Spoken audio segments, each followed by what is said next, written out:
আমার নাম পরিতোষ গিরি। আমি ভারতবর্ষ থেকে শ্রীলঙ্কায় এসেছি।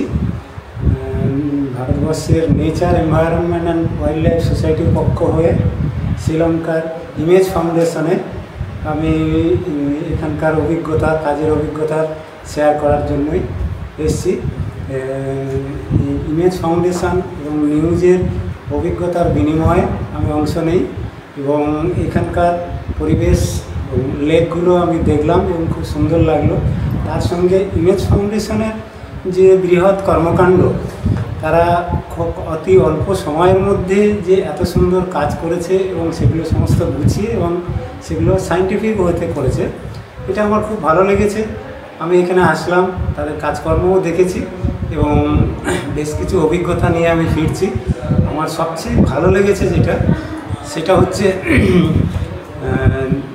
ম্যানগ্রোভ এরিয়ায় গিয়ে দেখলাম সুন্দর গোলপাতা এত সুন্দর হয়েছে, পুরো জঙ্গল তৈরি হয়ে গেছে। এই যে ম্যানগ্রোভের কাজটা করেছে এবং আস্তে আস্তে সেটা পুরো জঙ্গলে পরিণত হয়েছে, এটা আমার খুব সুন্দর লেগেছে। এবং একটি অভিজ্ঞতা আমি নিয়ে যাচ্ছি, সেটা নেচার বেস, অর্থাৎ জঙ্গলের মধ্যে গাছেতে কলসি বেঁধে দিলে ইন্ডিয়ান হানিবি সেখানে বাসা বাঁধছে এবং তারপরে সেই বাসাটাকে বাক্সের মধ্যে নিয়ে এসে আবার কালচারে নিয়ে যাওয়া হচ্ছে। এইভাবে আস্তে আস্তে এটাকে যে বাড়ানো হচ্ছে এবং গ্রামবাসীর মধ্যে দেওয়া হচ্ছে, সেটা একটা সময় বৃহৎ আকার নেবে এবং আশা করি যে পরিবেশ রয়েছে সেখানকার ফুল ফল অনেক বেশি বাড়বে, কারণ পরাগ সংযোগের অনেক বেশি সুবিধা থাকবে। এটাই আমার মনে হয়েছে।